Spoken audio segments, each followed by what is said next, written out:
नमस्कार मित्रों, Radha Krishna IAS classes में आपका हार्दिक स्वागत है। आज हम यहाँ भूगोल विषय के भारतीय मानसून की कार्यकी पर चर्चा करेंगे, मैकेनिज्म पर चर्चा करेंगे। भारतीय मानसून की जो कार्यकी होगी वह बंगाल की खाड़ी की शाखा पर आज चर्चा का विषय रहेगा। अरब खाड़ी की शाखा का चर्चा का विषय हो चुका है। बंगाल की खाड़ी की शाखा कैसे भारत में वर्षा कराती है, इसका प्रवेश कैसा होता है, इसकी प्रवृत्ति कैसी होती है, कहाँ कहाँ वर्षा होती है, इस सब पर चर्चा करेंगे। तो शुरुआत करते हैं भारतीय मानसून की कार्यकी बंगाल की खाड़ी की शाखा। तो जो मानसून होता है उसका महीना क्या होता है भारत में आने का? मई जून का महीना होता है, क्योंकि जून में आपको याद रखना चाहिए कि ये जो कर्क रेखा है इस पे सूर्य की किरणें लंबवत पड़ती हैं। जून के महीने में कर्क रेखा में सूर्य की किरणें लंबवत पड़ती हैं और जो ITCZ है वह जून के महीने में कर्क रेखा 30 डिग्री नॉर्थ तक आ जाता है। तो ITCZ 30 डिग्री तक आ जाता है और कर्क रेखा पर सूर्य की किरणें लंबवत पड़ती हैं। स्थिति यह होती है भारत में कि अत्यधिक निम्न दाब पाया जाता है, अत्यधिक ताप पाया जाता है, वायु ऊपर उड़ती है। वहीं यहां पे जो भूमध्य रेखा है, भूमध्य रेखा के नीचे का जो पार्ट है दक्षिणी गोलार्ध, वहां पर हाई प्रेशर जोन होता है, ठंड का मौसम होता है। क्या होता है यहां पे? High pressure zone. High pressure zone होता है, अधिक दाब होता है यहां पर और ठंड होती है, हवा भारी होती है। इसके विपरीत भारत में लो प्रेशर होता है, अत्यधिक गर्मी पड़ती है। अब बंगाल की खाड़ी की शाखा पर चर्चा करते हैं। तो वही मानसून की जो हवाएं हैं, दक्षिणी पश्चिमी मानसून की हवाएं दो शाखाओं में बढ़ जाती हैं, एक अरब सागर की शाखा, एक बंगाल की खाड़ी की शाखा। जो अरब सागर की शाखा है वह भारत के पश्चिमी भाग में और जो बंगाल की खाड़ी की शाखा है उसकी प्रवृत्ति दूसरी होती है। अब इसी पर चर्चा करनी है हमको। बंगाल की खाड़ी की शाखा की दिशा तो वही फेरेल के नियम और कोरियालिस बल के आधार पर ही निर्धारित होती है कि इसकी जो दिशा होगी वह दक्षिण पश्चिम से उत्तर पूर्व की ओर होगी। इस तरफ की दिशा होनी चाहिए इसकी।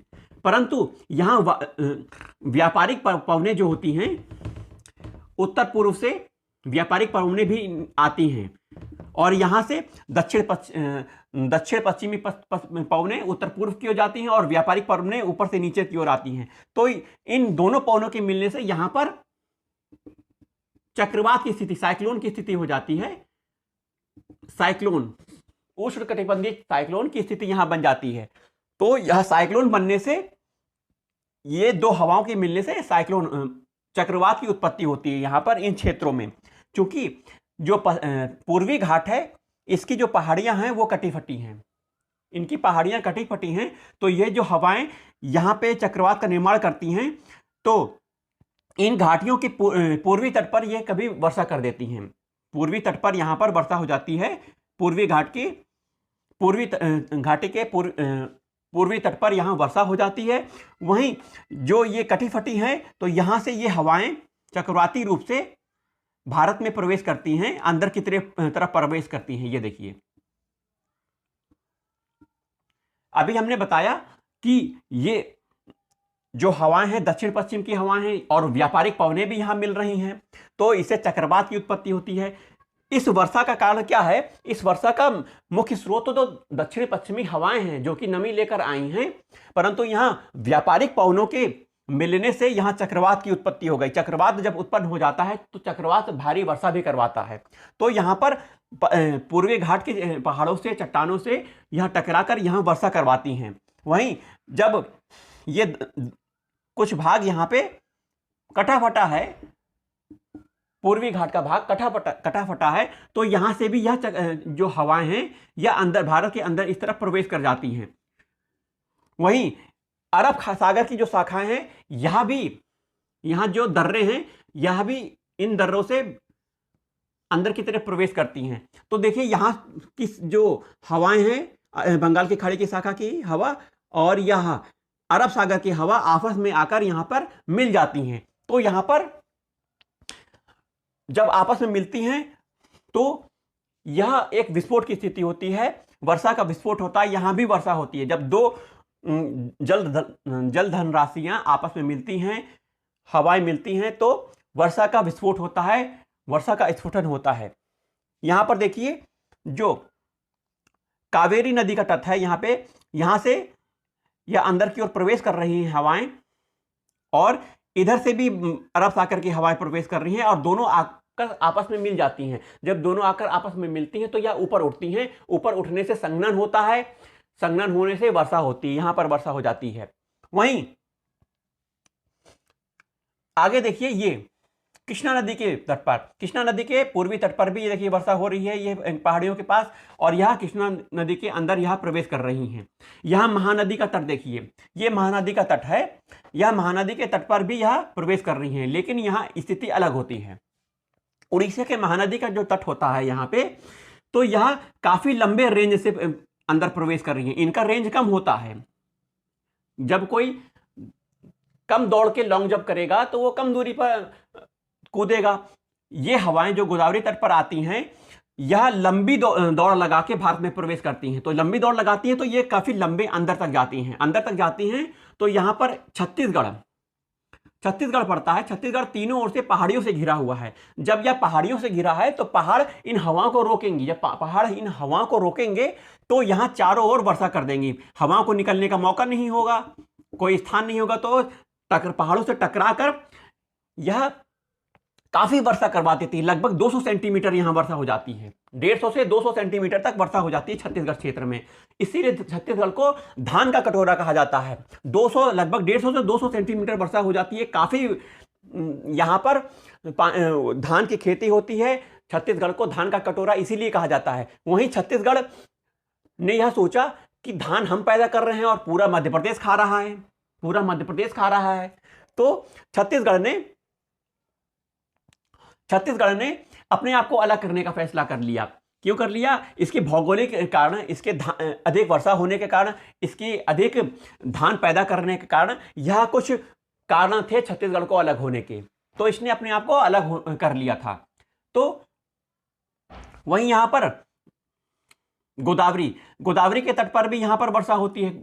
इसके नीचे गोदावरी है, गोदावरी के लिए भी हवाएं आती हैं जो कि आपस में ये पहाड़ों से टकराकर, पहाड़ से टकराकर पवनें रुकती हैं और ऊपर चढ़ के संघनन होकर वहीं वर्षा करती हैं।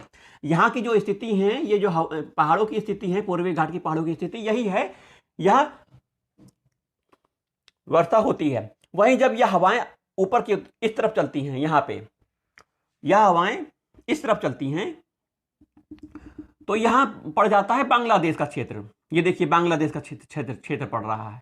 बांग्लादेश के क्षेत्र में किसी प्रकार का कोई पर्वत नहीं है, सपाट है बांग्लादेश, तो यहां कोई वर्षा नहीं होती है। बांग्लादेश वाले कहते हैं कि हमारे यहां भी वर्षा करवाइए, लेकिन ये हवाएं कहने लग जाती हैं कि नहीं, आपके यहां कोई पर्वत नहीं है जो हमें रोक सके, हमें कोई रोक नहीं पाएगा, तो हम वर्षा नहीं करवा पाएंगे। तो बांग्लादेश में एक बूंद पानी नहीं गिरता है, और यह हवाएं सीधे पूर्व की ओर उत्तर पूर्व की ओर निकल जाती हैं। और यहां पर तो गारो, खासी, जयंतिया की पहाड़ियां पाई जाती हैं। इन पहाड़ियों से टकराकर यहां घनघोर वर्षा होती है। गारो, खासी, जयंतिया ये पहाड़ियां पाई जाती हैं उत्तर पूर्व में। इन पहाड़ियों से टकराकर काफी वर्षा हो जाती है। यहां असम का मौसिनराम, मेघालय यहीं पर पड़ता है। लगभग 1000 सेंटीमीटर वर्षा यहां पे होती है। तो यहां पर काफी वर्षा हो जाती है, और यह हवाएं सुरमा घाटी से होते हुए ये यहां पर, ये दिख रहा है आपको, इस क्षेत्र में पहुंचते हैं। यहां पर चारों ओर से पहाड़ियों से घिरा हुआ है। यहां तो पहुंच गई, तीनों ओर से घिरा हुआ, यहां पहुंच गई, लेकिन बाहर निकलने का यह रास्ता नहीं है इन हवाओं को। जब बाहर निकलने का रास्ता नहीं है तो यह देखती हैं कि अब कहां चला जाए। इन हवाओं को निकलने के लिए कोई दिशा नहीं है। इसकी चलने की दिशा तो फेरेल के नियम के अनुसार दक्षिण पश्चिम से उत्तर पूर्व की होनी चाहिए। तो इधर कोई रास्ता नहीं होने के कारण फेरल और कोरियालिस बल का नियम यहां नहीं लागू होता है। फेरल और कोरियालिस बल का नियम नहीं लागू होता। इस नियम को तोड़ते हुए ये हवाएं फिर यहां पश्चिम की ओर मुड़ने लग जाती हैं। जब यह हवाएं पश्चिम की ओर मुड़ने लग जाती हैं तो इनके पास काफी नमी होती है। तो यहां पश्चिम बंगाल पड़ता है। पश्चिम बंगाल में लगभग 150 सेंटीमीटर यह वर्षा करती हैं। यहां तो वर्षा लगभग 200 सेंटीमीटर होती है, 150 सेंटीमीटर होती है, 150 सेंटीमीटर होती है। यहां जाकर यहां वर्षा लगभग 200 सेंटीमीटर, 250 सेंटीमीटर यहां वर्षा होती है गारो खासी जयंतिया में। परंतु यह जब लौटती हैं तो बंगाल के पश्चिम बंगाल में, यह बंगाल पश्चिम बंगाल पड़ता है, यहां पर 150 सेंटीमीटर वर्षा करती हैं। अब यह हवाएं इधर चलने लग जाती हैं, पश्चिम की ओर चलने लग जाती हैं। लेकिन यहां पर एक पर्वत पड़ता है शिवालिक। यह शिवालिक पर्वत यहां पे है। इन शिवालिक पर्वत के कारण इसकी प्रवृत्ति क्या होती है, फेरलियम और कोरियालिस बल के कारण इसकी चलने की दिशा तो इस तरफ है, क्योंकि यहां पर हाई प्रेशर, बहुत उच्च अल्प दाब का क्षेत्र यहां बना हुआ है। इस क्षेत्र में लो प्रेशर जोन और हाई टेम्परेचर, एच टी लिख दिया है, हाई टेम्परेचर, यह क्षेत्र। तो हवाएं इसी तरफ चलेंगी, हाई प्रेशर से लो प्रेशर की तरफ से चलेंगी। परंतु यहां पर यह हवाएं, इसकी प्रवृत्ति यह होती है कि अपने दाहिनी ओर चलने की प्रवृत्ति होती है। कोरियालिस बल और फेरल नियम के आधार पर इसकी हवाएं इधर मुड़ना चाहेंगी, इस तरफ मुड़ना चाहेंगी। परंतु शिवालिक के कारण ये हवाएं, शिवालिक पर्वत के कारण ये हवाएं यहीं से टकराकर यहां वर्षा करती हैं। अगर ये हवा शिवालिक पर्वत को हटा दिया जाए, हिमालय को हटा दिया जाए, तो यह हवा सीधे ऐसे निकल जाएंगी उत्तर की ओर, इस तरफ निकल जाएंगी, ऐसे निकल जाएंगी, उत्तर पूर्व की ओर निकल जाएंगी। परंतु शिवालिक पर्वत, हिमालय पर्वत की स्थिति के कारण यह हवाएं पश्चिम की ओर बढ़ती जाती हैं और धीरे धीरे जो इलाहाबाद का क्षेत्र है, यहां पर इलाहाबाद का क्षेत्र है, यहां पर यह कुछ वर्षा करती हैं। लेकिन यहां से एक चंबल अरब सागर की एक शाखा भी यहां पे आती है, अरब सागर की एक जल राशि, वायु राशि भी यहां पर आती हैं। दोनों आपस में मिलकर यहां वर्षा करवा सकती हैं। लेकिन आजकल के दिनों में यह प्रश्न पूछा जाता है कि जो बंगाल की खाड़ी की शाखा क्यों डिले कर देती है यहां पर आने में। क्या कारण है कि बंगाल की खाड़ी की शाखाएं यह भारत में इस क्षेत्र में, इलाहाबाद के क्षेत्र में, इलाहाबाद के पश्चिमी क्षेत्र में क्यों देर कर देती हैं। इसका कारण क्या है कि चीन ने ब्रह्मपुत्र, सांगपो नदी जो है उस पर बांध बना दिया है। जब चीन सांगपो नदी पर बांध बना देगा तो पानी रुक जाएगा। जब पानी रुकेगा तो यहां पर नमी नहीं होगी, यहां पर नमी नहीं होगी। ब्रह्मपुत्र नदी यहां पे आ रही है, देखिए ये सांगपो नदी, यहां पर नमी नहीं होगी। जब नमी नहीं होगी, गर्मी पड़ेगी, तो ये हवाएं जब यहां पर जाएंगी तो यहां कुछ समय के लिए रुक जाएंगी। यह हवाएं जो यहां रुक जाएंगी, डिले हो जाएंगी, इसका कारण यह है कि ब्रह्मपुत्र नदी पर चीन के द्वारा क्या बना दिया गया, डैम बना दिया गया है, और यहां पर हाई प्रेशर की जगह लो प्रेशर का क्षेत्र बन गया है। तो यह हवाएं डिले होकर जब यहां पहुंचती हैं तो वर्षा तो यहां पे होती है, लेकिन यह किसकी शाखा से होती है, अरब सागर की शाखा से आकर हो जाती है। और जब ये डिले करके यहां आती है तो बाद में ये भी वर्षा करती हैं। जब हवा यहां पे धीरे धीरे आगे बढ़ती हैं तो यहां अरब सागर की एक और बहन यहां से आकर मिलती है। अरब सागर की जो हवाएं हैं, एक बहन यहां से आकर मिलती हैं। अगर यह शिमला में मिल गई, अगर ये दोनों हवाएं आकर शिमला में मिल गई तो शिमला को घनघोर वर्षा प्रदान करती हैं। अगर शिमला में ना मिलकर यह राजस्थान के क्षेत्र में मिलती हैं, राजस्थान के क्षेत्र में मिलती है, तो इनके पास नमी नहीं होती है, बहुत अधिक गर्मी होती है, हाई टेम्परेचर होता है, लो प्रेशर होता है यहाँ पे राजस्थान के क्षेत्र में।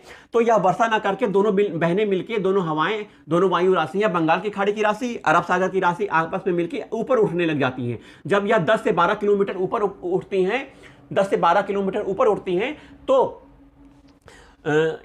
ऊपर से जेट स्ट्रीम के रूप में या फिर नीचे आती हैं। ऊपर यहां पर वायु का दबाव पड़ने लग जाता है, वायु का दबाव, अर्थात यहां जेट स्ट्रीम की उत्पत्ति हो जाती है।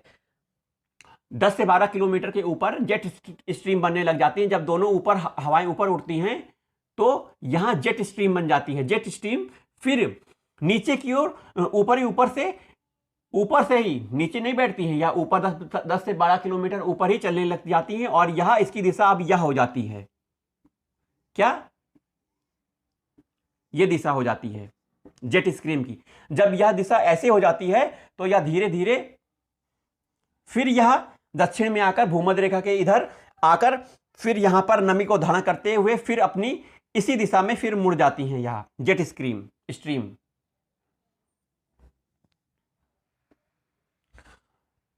तो यह बंगाल की खाड़ी की शाखा और अरब सागर की शाखा जो ऊपर उठी थी वह ज्यादा ऊपर ना उठकर ट्रोपोपास क्षेत्र में जेट स्ट्रीम के रूप में परिणित होकर यह अपनी दिशा को बदलते हुए उत्तर पूर्व से यह दक्षिण पश्चिम की दिशा की ओर बढ़ने लग जाती हैं और यह नीचे हाई प्रेशर जोन जहां अधिक नमी होती है, जहां अधिक हाई प्रेशर होता है, उस क्षेत्र में आकर फिर आकर भारत की तरफ मुड़ जाती हैं और यह अरब सागर की शाखा और बंगाल की खाड़ी की शाखा के रूप में दो भागों में बढ़ जाती हैं। तो यह हो गई बंगाल की खाड़ी की शाखा की मैकेनिज्म। क्योंकि यह भी आपको जानना जरूरी है कि अरब सागर की शाखा से और बंगाल की खाड़ी की शाखा में किसमें ज्यादा वर्षा होती है भारत में, तो बंगाल की खाड़ी की शाखा में सबसे ज्यादा वर्षा होती है। वही बंगाल की खाड़ी की शाखा में एक जो शाखा होती है यहां पर यह दक्षिण की तरफ यह इधर मुड़ जाती है और यहां पर पड़ता है आपका अमरकंटक पड़ता है। इस क्षेत्र में भी हल्का फुल्का वर्षा करवा देती हैं।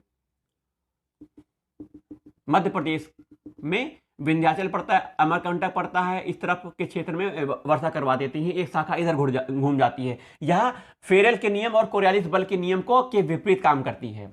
इधर भी फेरेल का नियम काम नहीं किया। इसकी चलने की दिशा देखिए, ये थी दक्षिण पश्चिम से उत्तर पूर्व की दिशा थी, परंतु यहां पर तीनों तरफ से पहाड़ियों से घिरे होने के कारण इसने अपनी दिशा बदल दी और कोरालिस बल फेरेल नियम को अपवाद छोड़ते हुए या फिर पश्चिम की ओर मुड़ने लगी। इसको आकर्षित करने वाली जो प्रवृत्ति क्या थी, यहां पश्चिम की ओर बनने वाला लो प्रेशर का और हाई टेम्परेचर का जोन यह है, इसको आकर्षित करना था इन हवाओं को। इनके आकर्षण के से या इधर की ओर मुड़ जाती हैं, परंतु इसकी प्रवृत्ति जो होती है कि यह इसकी प्रवृत्ति इस तरफ की होती है, इस तरफ अर्थात उत्तर पूर्व की होती है। परंतु ये हिमालय के कारण यह आगे नहीं बढ़ पाती, उत्तर की तरफ उत्तर पूर्व की ओर नहीं चल पाती हैं, तो अपनी दिशा में यह पश्चिम की ओर बढ़ती जाती हैं और जहां जहां इनको रुकावट मिलती है, नमी मिलती है, यह वहां अत्यधिक वर्षा करती हैं। तो यह रही बंगाल की खाड़ी की शाखा की मानसूनी प्रवृत्ति। चलिए आज की वीडियो में इतना ही। जय हिंद, जय भारत।